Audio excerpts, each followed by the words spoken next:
Good afternoon, everyone. I know we are running a bit late, and we have been told that we need to wrap up within 60 minutes, so we'll try for that. And of course, data is the new oil has been a slightly older phrase, but it got very much in the general dialogue ever since the Economist did a story in 2017 on it, the cover story, data is the new oil. But just like oil, if data is leaked, what happens? It creates a not such a nice scenario. So I think from that perspective, we need to look at it. At the same time, there's another difference in terms of data and oil. Oil is depleting while data is increasing, and increasing very, very fast. So that's the other big difference. And of course, the third thing I would say is that unlike oil, which let's say if one person has, the other one can't have, data is something which multiple people could have simultaneously also. So with this type of scenario, in this session, we are going to focus on two specific aspects related to data security. One is about encryption, and another is around localization. These are two very distinct things, but do have some areas where they may overlap in certain ways. So let me just start with the brief introductions of the four panelists that we have. So let me start with Shahana. Shahana is a lawyer, and she is a partner with the Amarchand Mangal Das, a law firm, one of the best known law firms in the country. And she is within the public policy team there. Then of course we have Mudit, who is an academician and researcher, and currently with the Indian Statistical Institute, but also associated with many other research agencies and think tanks, etc. And he has also contributed in this area quite a lot. On my far left is Ritesh. I've known him for long. He's an economist, business economist as he calls it. And he's also written a white paper recently on data localization in particular. And then we have Dr. Madan Oberoi, who is a Special Commissioner of Delhi Police, and right now he's wearing about 7 hats, if I'm right in remembering. So he's the Special Commissioner for Spatial Cell, Cyber Cell, Technology Cell, and a few other things. Apart from that, he's also the Director General of I4C. So I4C is the Indian Cyber Crime Coordination Center. So, and that's like a national role. Plus, of course, he's also the ICT advisor to Ministry of Home Affairs. I've known him for more than a decade, and interestingly, he did a PhD in cybercrime more than 15 years back from IIT Delhi. So that time it was not such a well-known term, but he also had a stint in at Interpol's Center of Cybercrime Center of Excellence, which is headquartered in Singapore. So he spent about 3 years there. So let me start the discussion with you, Dr. Oberoi. So when we are looking at this whole thing around data, and there are issues around encryption, so people are talking about, let's say, about end-to-end encryption, the new standard, for example, TLS 1.3, etc., being used increasingly, and also this discussion around localization. For example, I mean, I know you just came in, but you heard from the previous session also, there were quite a few questions to Mr. Gopal Krishnan on that issue. So from law enforcement perspective, I want to know two aspects from you. One is, what are the specific challenges of law enforcement in general, and what are the specific challenges within that in India that we are seeing? Because I'm saying in general because of your stint also at Interpol, because you have not looked at law enforcement issues or cybercrime issues only in India, but also at a global level. So, and I would also request all the panelists to initially restrict their comments to about 5 minutes or so, and after that we'll have some additional question and answers. Thank you, Deepak, for very kind words. When we talk about challenges for law enforcement, normally when we are speaking to law enforcement personnel, the issues relating to attribution comes to the mind. The issues relating to identifying the person who was behind the computer while committing crime. That is the issue, and that's in that context many times issues like data localization as well as policies relating to encryption are discussed. But another important aspect is relating to developing intelligence for taking preemptive action. That is also, it is not only reactive action which needs, which has challenges from these issues, it is also the preemptive action. But is data localization the way forward which law enforcement looks at? Probably the answer is no. And there are various reasons for that. Because what are we looking at is collaboration by the law enforcement agencies, not only with other law enforcement agencies, but with other stakeholders also. And the reason is that with incomplete data, which will be the status in case of localized data, the utility of internet as a medium goes down, the problems for law enforcement also increase. Because with the incomplete data set, our preemptive action capability goes down drastically. So it is not that law enforcement is looking at data localization as a policy. And same is with regard to encryption. Generally, it is felt that law enforcement agencies are looking at a digital space which is free of encryption because it allows them easy access to intercept and others. Let me assure you that is not the case. Because what is encryption doing? It is ensuring, to some extent, security of data. And what is the objective of law enforcement agency is to ensure that there is some kind of cyber security in the cyberspace. So the objectives are not conflicting. The issue comes, how do we balance the so-called different objectives, and that's where the problem rises. The access to data, when we talk in terms of data localization during investigation or during intelligence collection, suffers from many issues relating to multi-jurisdictional platforms and multi-stakeholder platforms. And currently we are trying to tackle this through mechanisms which are not suited to digital age. And this is a very old topic, that whether MLATs are suitable for this kind of an environment or not. And probably the unanimous conclusion across the world has been that MLATs are not suitable to tackle this kind of a thing. But despite that, we do not have an alternate solution to this. The second aspect with regard to encryption is backdoors. Definitely that is not a policy. That is not a way to go forward. But what can be done to ensure that, can there be some kind of mechanism, some kind of safeguards which can help lawful access of data by law enforcement agencies? Those are probably the areas in which we have to start looking at options. Rather than saying that data localization is the preferred policy, there should be no encryption, that is not going to take us anywhere. And I'll stop here with these opening remarks, that there's need for search for more policy alternatives in this space and not limit ourselves to the perceived notions of this. Thank you.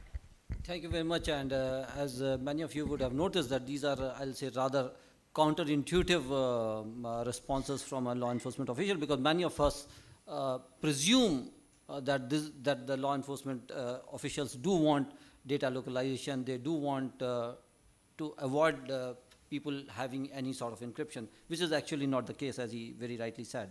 So let me turn over to Mudit.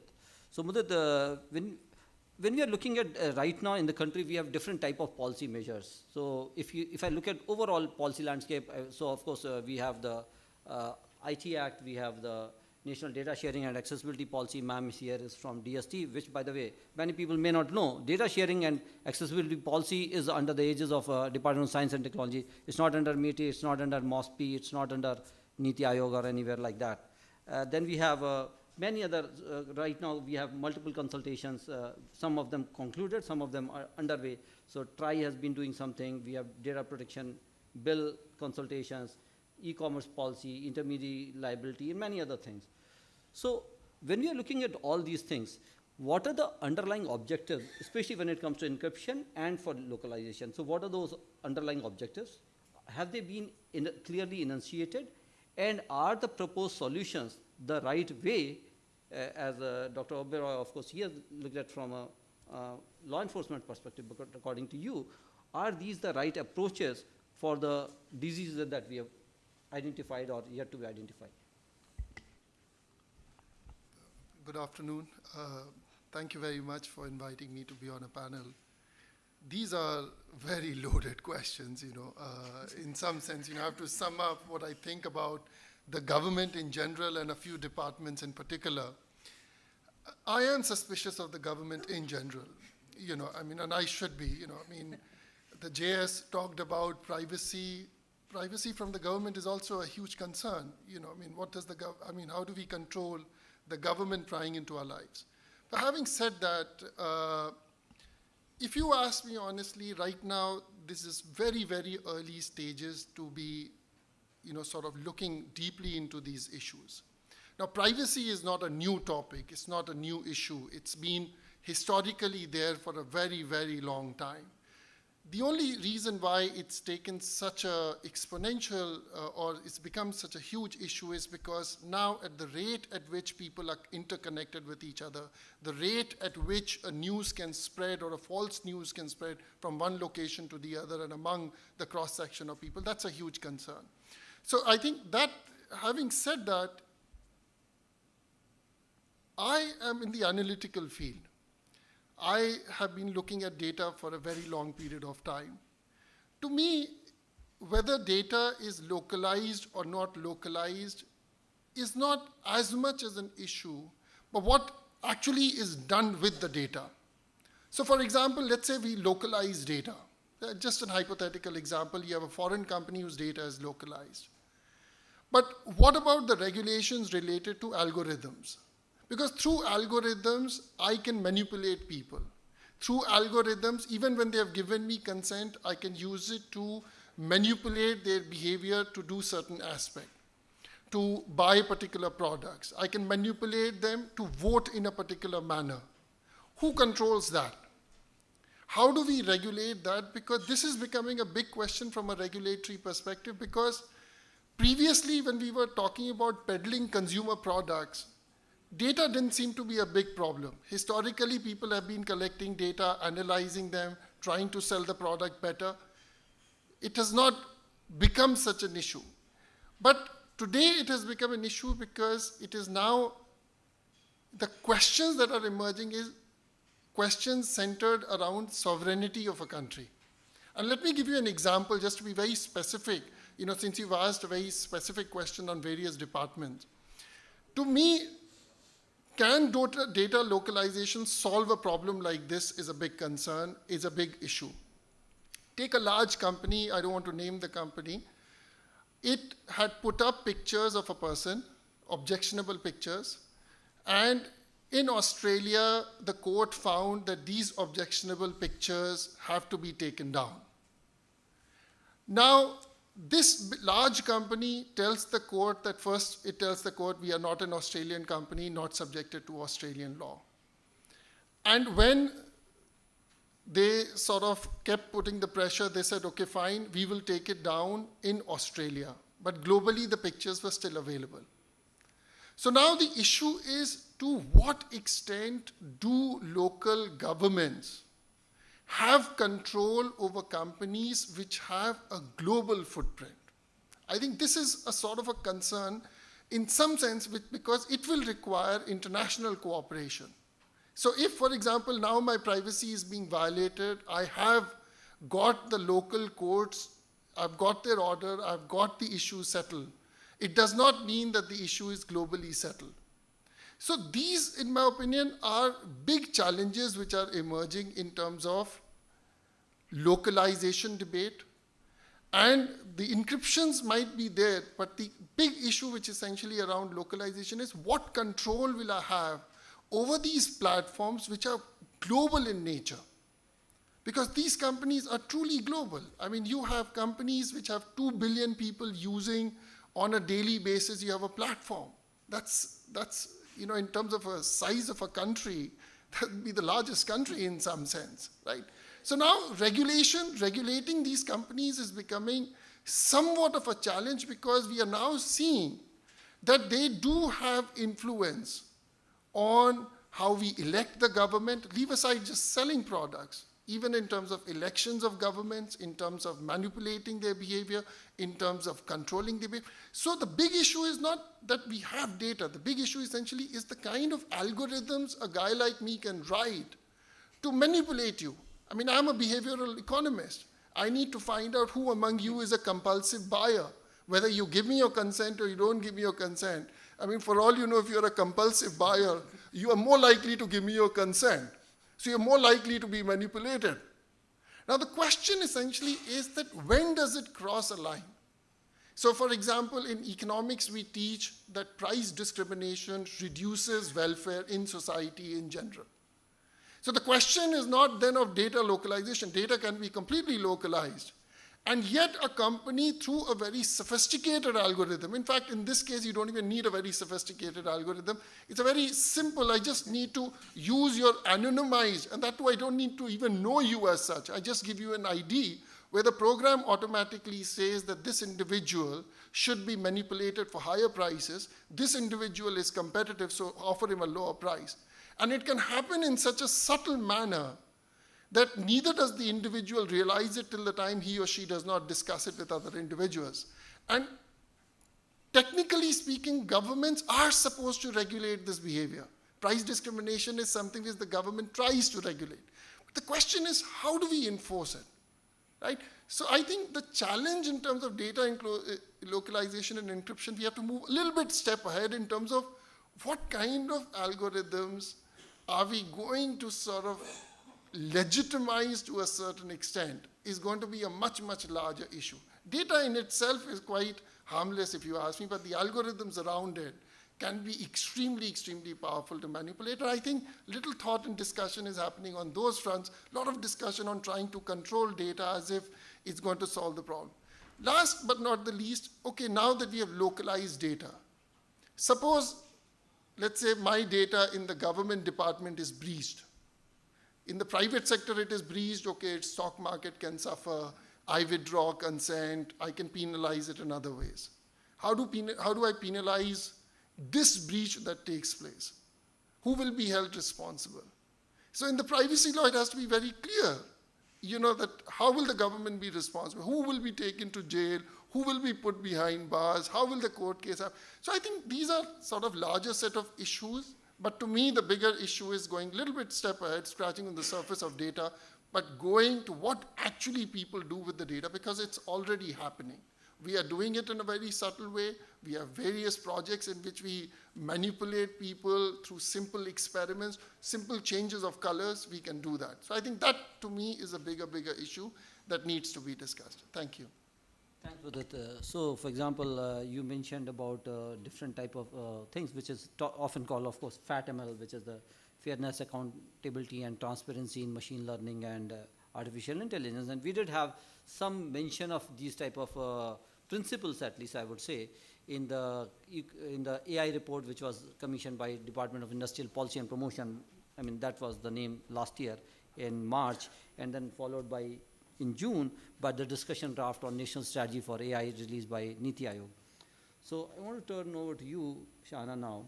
So when you are looking at these different type of policies right now, so under the constitutional framework, if we see, obviously the Schedule 7 is what broadly guides who will do what in terms of the union government or the state governments, or for that matter, concurrent. And in my personal opinion, I think IT in this country has become a concurrent subject by default. Because it's not listed in any of them, and much before even the central government had the IT department or an IT policy, some of the state governments already had IT departments and IT policies and everything else. And then we also have this whole panoply of various other legislation. So we have, when we look at privacy, for example, there's implications with respect to Official Secrets Act, Right to Information Act, and several other things. So what's your critique in terms of the process with respect to development of these different policies within the government? So obviously some are at executive policy level, some are at the level of legislation, as a parliamentary legislation, some of them are still underway, and many of others are at the level of just delegated legislation, subordinate legislation in that sense. So in terms of the inclusiveness, in terms of transparency, so what's been the experience there, and what is the way we should actually be doing these things? Thank you, and good afternoon, everyone.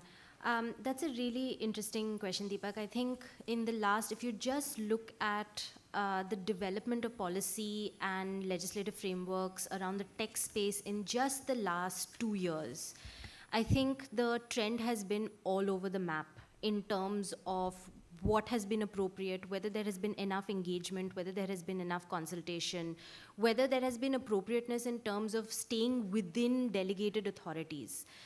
Now, just to step back from all of this, I think if we start with the most recent example of the e-commerce policy, I think that's a really good example of, although this is a draft policy document and isn't statute in that sense of the enforceability, this was a policy that was released by the DIPIT, the formerly DIPP.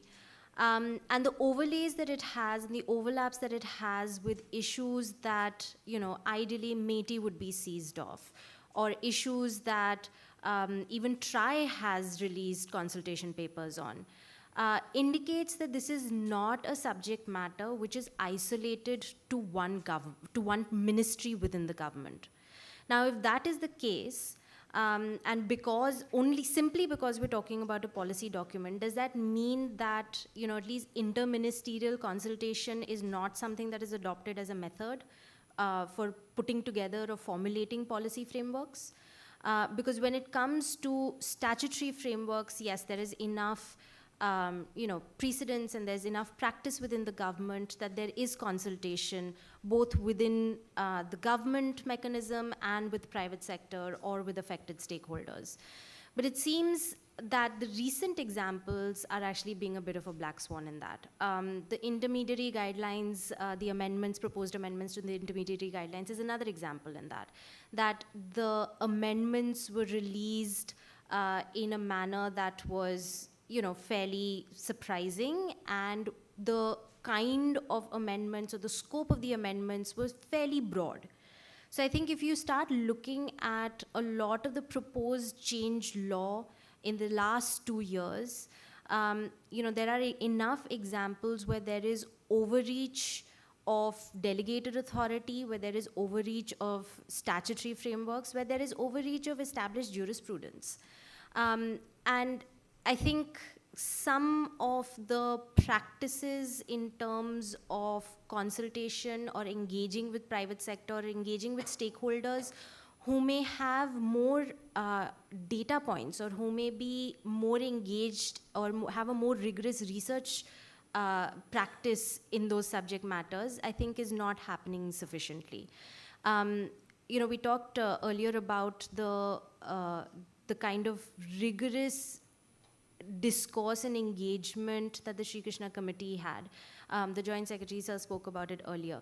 That was really, that really set the gold standard in terms of consultation. Yes, we were talking about an entirely new statutory framework, we're talking about an entirely new policy approach, and therefore not only was the consultation extremely expansive, it was also repetitive. It was also, there was iterations, there was a lot of engagement. The committee itself was very good about being available and open to a lot of the information and counter narratives, supportive narratives that stakeholders in India and abroad had.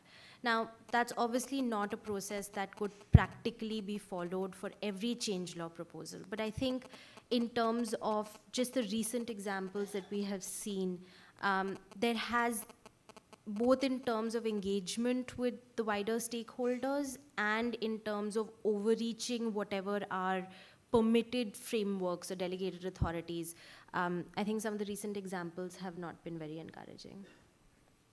Thanks, Jana, for those comments. And when we're looking at these type of things, I think it might be useful for us to have a process where regulatory impact assessment by whoever is the agency that comes out with this type of proposal. I think it would be useful to put a mandate that, yes, okay, this is what you want to do. Please also enunciate what is it that you want to actually achieve, and have you done the cost-benefit analysis, not purely in economic terms, with due respect to Mudit and Ritesh, but also in broader other social and political angles. So Ritesh, you have written a white paper recently on data localization, and you have tried to look at both the pros and cons. So I just want you to give us all a very quick, brief overview of that 60,000 feet view, both pros and cons of data localization from an economics perspective.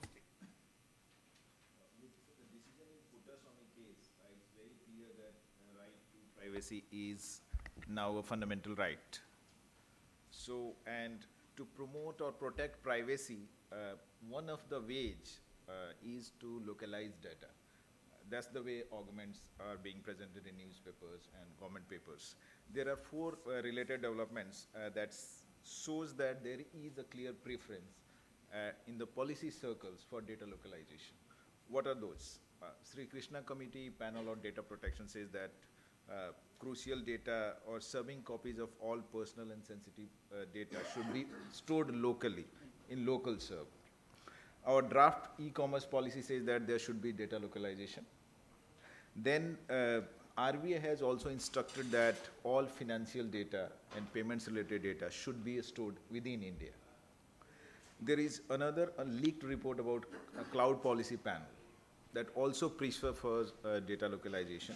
So is data localization the best way to protect privacy is the question that I'm going to discuss. So the supporters of data privacy through data localization says that it will lead to data centers, local data centers, white collar jobs. It will also help in police investigation, which of course you said that it's not going to help, but I got through this point through news. It would also benefit AI research domestically. So these are 3-4 benefits of data localization. And of course, in the process, there will be lots of white collar jobs that we need, of course. But there are several implications which we may not like because of data localization. One of the sector that has very much stake in the data localization is IT sector. It's basically an export-driven sector. Almost 50–60% of our revenue comes from export. So if we force data localization, it might be perceived as a trade barrier, protectionism. It will be perceived like a trade barrier. So already we are being accused of protectionism because of our hikes in import barriers, and USA just withdraw GSP benefit to us. The second problem with data localization is that it will increase the infrastructure cost for tech startup, IT sector in general, SMEs, which are now storing data outside, which are cheaper. So cost is an important implication. Some say that it's not very important cost, but cost is cost, and you have to compete on a global scale. So any cost increase will hurt your competitiveness. I want to say that. Then what about consumers? If the cost of this tech startup or internet companies, e-commerce companies will go up, they will charge consumers or they will be forced to charge consumers. So is this the best way to ensure privacy? And I have some questions. There is another, though the counter argument is that, okay, it will be a cost increase in the short term, but it's better than long-term dependence on servers located outside. So we have to just figure out how much cost we want to bear for data localization. And, okay. So I have some question. Since the bill is still in the, it's a law, it's a draft. And we are going to discuss, there will be consultation meet, then we have a finalized law. So there are a few questions. Is data localization smart economics? Because it's related to cost. So it is the best economic management of data center. Is it the best way to protect privacy? Because investigation, crime investigation, it's not going to help much, as we need cooperation on a global scale that Mr. Oberoi has emphasized. And why other countries, many like European Union or Canada, don't have data localization? Because they have quite advanced data protection laws. And is it more about controlling people's data rather than protecting privacy? That we also have to look into. And what is the side effect of data localization in terms of it is being perceived as protectionist trade barrier? So are we ready to face the consequences of that? Because we may have to face retaliation by others. So in my opinion, a better way is to have data sharing agreement, bilateral, multilateral, or plurilateral. And again, to protect privacy, why not go for inscription? Encrypted messaging platform would be more helpful to protect privacy. That's what I wanted to say. Thanks, Ritesh. So you've raised some very interesting political economy question. Is it about data privacy, or is it about certain other type of trade protection or other type of paternalistic behavior? So I want to ask you, Dr. Oberoi, is in terms of when we're looking at encryption, so one of the big challenges in encryption, and this is something that I've also been struggling for close to 2 decades, a few weeks short of 2 decades, I should say, that we've got multiple norms within the country. I'm not even talking about the global thing. So for example, the Department of Telecom says don't use more than 40-bit encryption. And then we have RBI and SEBI that say use minimum 128-bit encryption. It's a different thing that when Department of Telecom itself did the spectrum auction starting from 2010, they decided to use only 2048-bit encryption for doing those auctions for spectrum. And then of course we had this draft encryption policy in September 2015, which was withdrawn within 3 days, like released on Friday and withdrawn on Tuesday, much before even the closing of the draft policy comment period for that. But currently we have not just in terms of, let's say, new type of algorithms, we also have new type of standards coming to play. And there, what is the, so yes, Section 84A of the IT Act does empower the government to have, the union government can frame norms for encryption, although I find it rather strange that under another section of the same law, we already have rules on decryption. तो ये तो पता है कि ताला खोलना कैसे है, लेकिन ताला बंद आप कौन सा कर सकते हो, कैसे कर सकते हो, उसके rules अभी बनने हैं clearly. तो in this type of scenario, how do you find this whole work around in access to encrypted information? So whether it is the content or whether it is the metadata that somebody would have collected and stored, which is encrypted, or for that matter, it could be even personal data, which somebody could have stored and collected. It's a different thing that, again, we learned a couple of days back that one major social platform had stored certain data, and according to them, nobody misused it, but it was accessible to a whole lot of employees like that. Thank you, Deepak. First of all, let me put a disclaimer. These are personal views and do not reflect the views of Government of India or Telepolice. Coming to encryption policy per se, and how can we have access to this encrypted data? There are mechanisms where there's need to define safeguards related to that, but there are counter technologies also, which, for example, the end-to-end encryption, where the service provider can easily turn back and say that even he does not have access, or maybe once TLS 1.3 comes into picture, even the normal internet communication cannot be intercepted. Those technology developments will keep on happening. First question is, do we have a need for having or providing access of encrypted data to law enforcement agencies under certain circumstances? If yes, what are those circumstances and what can be the safeguards to ensure that these conditions are not violated?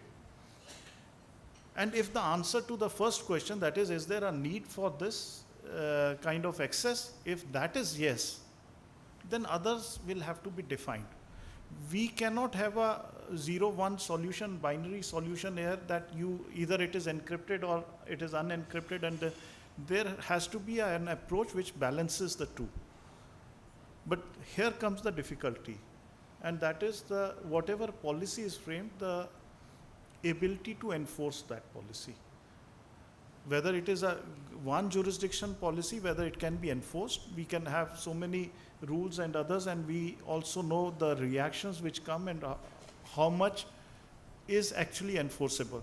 So there comes what was mentioned earlier about the wide-scale consultations in framing of deals so that achieves the wider acceptability. And it is in this context that the basic issue which comes today is trust. And that is what is lacking. Trust not in terms of trust between jurisdiction, but trust of users and service providers, users and the governments and users. So if you look at today, what is the role of a government to frame laws and enforce that for the purpose of citizens' safety? And what is the role of a multinational corporation or any other private entity whose objective is maximizing profit? But as a common user, I am much more comfortable with Facebook mining my data and selling it for profit. But I am much more uncomfortable if that data is used for national security. And that is where the problem lies, that we are not trusting the law enforcement agencies to the extent which is desirable. And it is in this context the problems of enforcing well-meaning policies will also be there. So we have to first tackle the basic issue. And if you ask me the counter question, what are the mechanisms for that, I don't have a ready solution. Maybe it is in our conduct. Maybe if Snowden had not happened, that episode, maybe that kind of trust may have remained, or maybe if Cambridge Analytica had not happened, then maybe our trust in Facebook would still have remained, and that would. So those kind of issues are there, but the basic problem of trust needs to be addressed somehow, and that's why I wanted to bring this issue in this discussion, that we have to tackle the issue of trust. So, Mudit, from a behavioral perspective, what could be the incentive mechanisms? I mean, in economics, there's a lot of talk about different type of incentives to drive and shape or influence a particular type of behavior. So in order to foster and sustain this type of, and bridge this trust deficit that Dr. Oberoi just mentioned, so what are the type of behavioral things could be done, and are there one or two examples that you may like to share briefly? So, I'm assuming you mean trust with the government? It could be even with private sector for that okay. matter. Or even with the government for that matter, but ultimately, looking from a behavioral economics, what are the incentives that would foster and sustain trust, rather than? Firstly, democracy, we should never trust the government and people in power. That's the only way the government will be on its toes. So there's no reason, no matter what they say, don't fall for it. National security, otherwise. We've heard these arguments. But if you ask me honestly, what concerns me very greatly in terms of data localization is that there is another issue, which is data monopolization. See, government is a monopoly. We can't have two governments over us. But in the private sector, it's not as if all the companies have equal amount of data on our part. There are few companies that control huge amounts of data on our part. These are the big 5 companies, and I think everybody knows which these companies are. And the behavioral changes are quite difficult. For example, let's say I want to set up an alternative social media platform, which wants to compete with Facebook. But Facebook does not permit, let's say, its users to come to my platform to interact. So why am I on Facebook? I'm on Facebook because all my friends are on Facebook. So there's a huge network externality, unlike a phone, for example, where I can force competition. So if I feel that one company is not good, I switch to another company. But switching from one social media platform to another is a huge challenge, because if all my friends with whom I want to interact, no matter what Facebook's privacy policy might be, is extremely challenging. Now, to build an alternative social media platform, can we, for example, force Facebook to accept request and accept messages from other platform? Would that be acceptable? So now if suppose I have another platform which provides more privacy, I stick to them. So for example, in email, I typically don't use Gmail account. I mean, I use it for a public this thing, but most of my private are where I pay actually extra amount of money, which ensures more private encryption. So I have more sort of data protection. But in email, I can switch from one platform to the other because I know that if I send an email to Deepak from this account, he will receive it even though we are not on the same email account. But when it comes to some of these aggregation, data aggregators, there is a sort of a monopoly, and no amount of behavior can sort of, prevent this kind of network externality from taking its course. But there is a discussion which is beginning to happen, which is, should Facebook, should Google, should these large companies which have monopolized data, should they be broken up? And that's an interesting argument, if you ask me, in terms of data localization, that should these companies which have become extremely large in terms of data monopolization, is it time for them to break it up and let them compete with each other? Because there is a genuine threat that when companies become large, innovation is actually hindered, because they would prevent any company which in future could be a threat to them should exist. So I think as far as behavioral issues are concerned, for example, one of the things that I'm doing personally to protect my privacy is that the best data protection that I can have is if my data is randomized, which means no pattern about me can be discovered by any company for manipulation. So I pretend, for example, when I use Ola and Uber, I pretend as if I'm using both the platforms. I'm looking at all the prices, checking, and always choosing the one which is most competitive.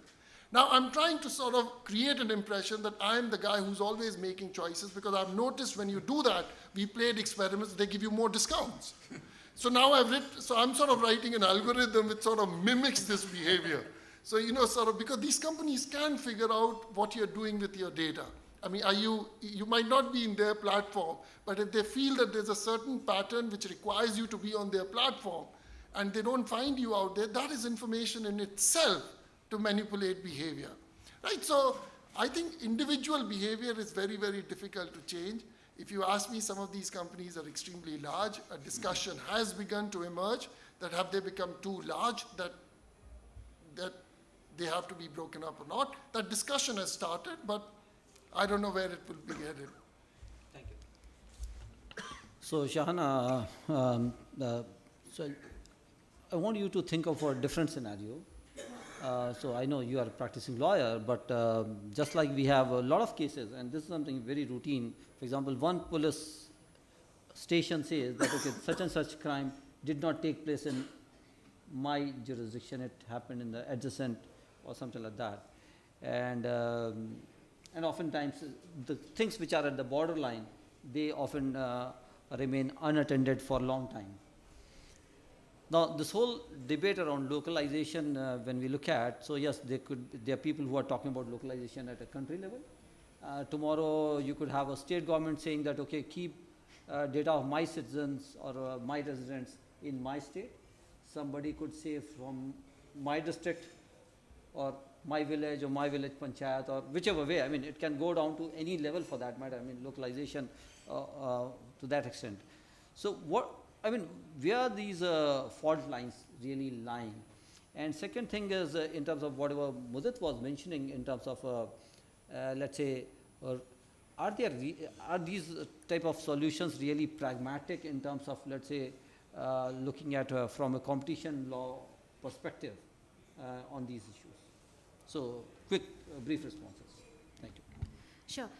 Let me answer your second question first. I think where we stand today with all the developments that have happened over the last 2 years, I personally am not entirely convinced that localization is a solution for the perceived objective of enabling access.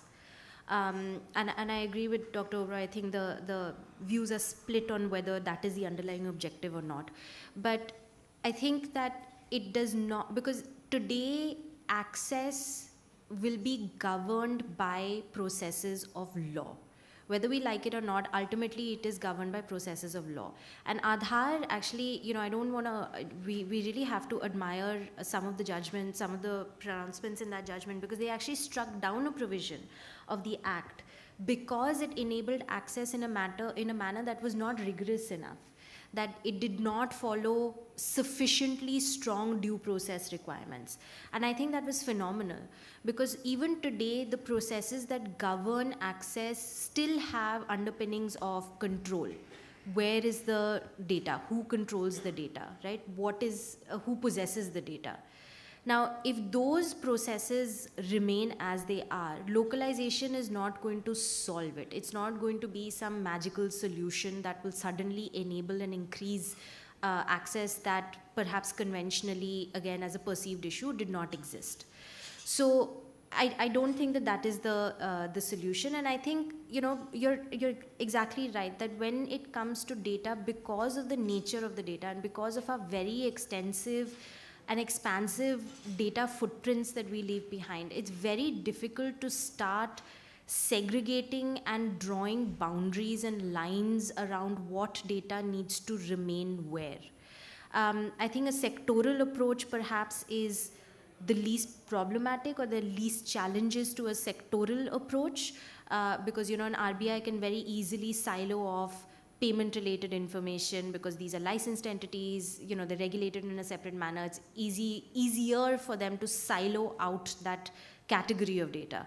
But even that example, today, people would argue that has not really been successful, because how do you segregate data relating to cross-border transactions, that the India leg will stay in India, but the foreign leg can be stored in servers outside? I think sometimes there is, sometimes I personally feel that the concept of what we're trying to regulate and how we're trying to regulate gets very muddled. And I think that's the overarching challenge for any sort of tech policy or any sort of tech law. Even in the case of encryption, like you said, the regulatory engagement in India specifically in dealing with encryption has not been successful. What we have today in prescription in the telecom sector, TRAI itself has said that is outdated. And I think while in the past, the conversations between law enforcement access, which today is kind of manifesting in localization mandates, versus maintaining customer security, which has, one of the manifestations has been encryption and the innovations in encryption. I think the balance of that conversation is about to change thanks to Puttaswamy and thanks to Aadhaar. I think while there will have to be more consultation, there will have to be more global cooperation to reach a solution where law enforcement access can be secure, but also in a manner that follows due process and that is not very quickly outdated by technology. So today, if there is an encryption policy, it will have to take into account circumstances where service providers are allowing customers to generate keys, or where service providers are allowing customers to handle the key. Is it then appropriate for a law or for a process to obligate the service provider to provide that key when they don't even have access to it? So I think developing any sort of policy framework or statutory framework in this space has its own challenges given the nature of what we're trying to regulate. And I think the one path to solution, and I won't say solution, the path to solution seems to be, we keep coming back to this, seems to be a much, much greater degree of engagement with past practices, with research, with stakeholders, before a policy is put in place, after a draft policy is formulated, because there are the multitude of issues that have to be resolved for please wrap it up. Sorry, the multitude of issues that have to be resolved for something that deals with privacy and localization and encryption and e-commerce and what have you are very significant. It does require a lot of consultation. Thanks, Shahana. So Ritesh, is this type of Swiss knife approach of, as Shahana mentioned, that there are multiple objectives and we are looking at something like data localization as a simple silver bullet or a Swiss knife approach that, okay, this is something which will solve this problem, it will solve this problem, it will also solve that problem. Is this type of thing really something that we should pursue? And second thing, quickly, I wanted your response on, is there any good example within India on technology policy with good regulatory impact assessment. Sorry, I forgot your queries, but second, I don't Okay, know the answer. fine, okay. So first, can you repeat? First one is the Swiss knife approach. Okay. Is this really something which should be pursued, that you have multiple objectives, law enforcement access, national security, protection, competition, survival of a small and medium enterprises, etc., etc. Yes, I think there are several benefits which have been highlighted. One is that it will lead to local data centers and AI research, and of course in the process jobs. It will also help crime prevention, investigation. So the first, Mr. Oberoi was already highlighted that. So I want a very short response to this. Yes, Yeah. I'll focus on that. So crime investigation will not be helped much by data localization. Now coming to economic benefits. So there are more costs than benefits is what I think. And see, protectionism has not worked in favor of India. That's why we have started liberalizing India in 1991. So I don't think that it will lead to local data centers and cloud industry. Maybe we should focus on competitiveness rather than protectionist tools, which will also have retaliation effect in terms of other countries also trying to say that we also don't want to share our data, or we want to localize our data. You need international cooperation. So rather than going for localization, we should try to evolve a data sharing agreement on a global level or bilateral level or multilateral level. That should be a better approach, in my Thanks, opinion. Ritesh. In fact, one of the best examples that I would say of regulatory impact assessment in this country has been, that was 20 years back in the month of March only, on 9th March 1999, upstairs at India Habitat Center only, I still remember. And Rajat was one of the co-authors of that, which was the Telecom Tariff Order. Because the Telecom Tariff Order 1999 actually is a fantastic document, not so much in terms of that, okay, it reduced the prices from, let's say, 16 rupees 40 paise to 6 rupees and things like that. But beyond all that, the explanatory memorandum and the way TRAI at that point of time responded to all the objections from the public sector troika of DOT. By the way, BSNL was not even born, so that's why I'm not saying BSNL. DOT, because it was the licensor and operator also at that point of time, MTNL and VSNL, which is now today Tata Communications. So all three of them had objected big time to many of the proposals that they had made. But the interesting thing was that they had said that, okay, this is our analysis and that's why we are doing this. And at the same time, they also had the humility, I would say, within TRAI to say that we shall review this tariffs after 2 years or as appropriate as needed. So I think that's the other thing, that nothing is cast in stone in that sense, that once you have come out with an order, it stays as it is, because things may change and do change. So with that, I would now like to invite some brief comments or questions from the audience. Can we request somebody to circulate the mic, please? Thank you. Maybe we can have 3 or 4 quick pointers and questions or comments, and then we'll ask for people to respond here. Please be brief with your questions or comments. Sir, maybe or may not be, many people must be aware of the fact that there is a World Intellectual Property Organization in Geneva. They have brought out the guidelines for non-disclosure agreements. Okay. Under those circumstances, having a confidentiality and non-disclosure agreements, even then the things don't work out. In the court of International Court of Justice, you don't get hearing on these things. What should one do in this matter?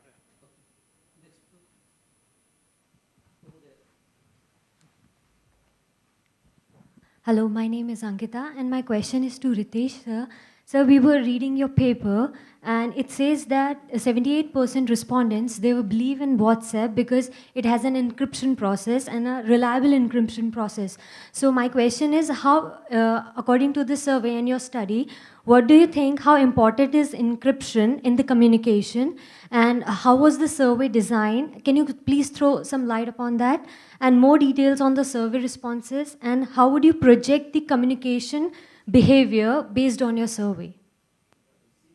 Ritesh, once again, let's just go around. Yeah. Is there any other question or comment? Okay, on the far second last row. Yeah. I wanted to take the panel's comments on social... Can you ask to a particular panelist? That would be better. Shahana, perhaps. Okay. I wanted to ask about your views on social graph portability. I think we spoke about monopolization of data with few data controllers and interoperability. Say I can Snapchat someone from my Facebook account, but what about taking my entire historical social graph and moving it from Facebook to another platform? Would this combat the network effect and antitrust legislations better? Thank you. Let me just ask Ritesh to respond first. And before Ritesh responds, I would suggest that as far as the way his methodology, etc., I think that would be a longer discussion. Perhaps that's something that you could take it offline. Yeah.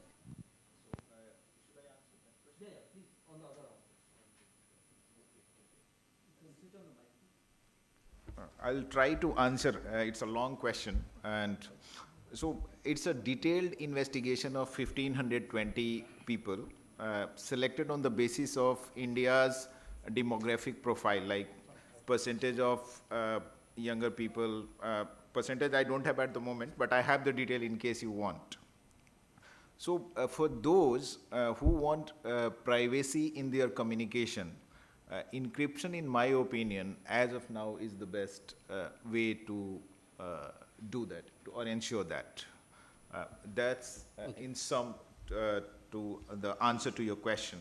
Other question we can answer. Thanks, Ritesh. Yes. So, Shahana, two things. One on WIPO and the admissibility of, or the inadmissibility rather, of the non-disclosure agreements in the ICJ there. And the second question with respect to social graph portability. So on these two questions quickly. Sure. Sir, on your question, I think the non-disclosure agreements that have been put together by WIPO are used in a very specific context of patents and licensing. And I'm not a patents lawyer, so forgive me on the details. But the context in which those NDAs are used are very specific, and those are contractual obligations. So there are obligations between somebody granting a license and someone granting a patent and someone using it to say that you will not disclose details of this patent in other contexts. Now, so these are not about personal data? It's not about personal data, it's more commercial and therefore is distinct from. Okay. And the social graph portability? I would defer to Mudit on this as an antitrust issue. I would imagine that yes, it would address some of the concerns around network effect. I don't think that today in India, at least in terms of antitrust jurisprudence, this has become a very big concern. I think generally the approach taken in terms of the jurisprudence has been that, yes, we are watching what is happening with data, we're concerned about it, but to a very large extent, we are letting the market and the users and consumers work out some of these issues unless there is a very significant harm that is brought to our attention. So, Mudit, when you're responding to on the issue of social graph portability, could you also look at very briefly in terms of the substitutability of one social media platform with another one? Because it is just like you mentioned earlier about the substitutability in terms of email or telephone service company for that matter. I think that's a brilliant suggestion to a certain extent. Probably it raises a bigger question on who owns the data, the ownership of the data.